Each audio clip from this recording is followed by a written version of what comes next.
Dear Strongbot, how do you type with a cement mixer for a hand?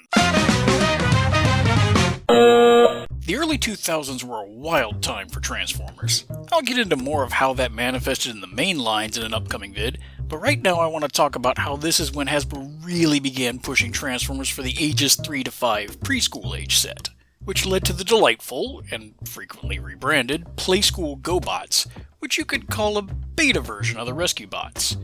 Toys like Strongbot were hefty, chunky, rounded off, and simple to transform in just a couple quick steps. This toy was also part of the late line Invisibility Force, which just meant a lot of it was clear plastic.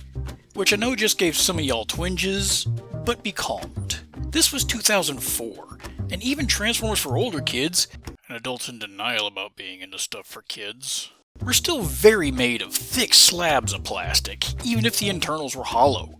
You'd have to work to break this beefy bot.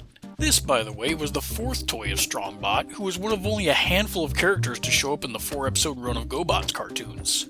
Forsooth.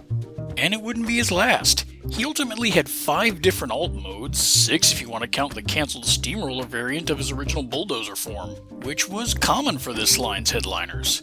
These bots changed alt modes like you or I change pants. At least I hope you do.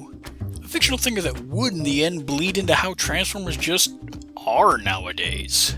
Stuff for kids making its way into the older AIM stuff. What a concept.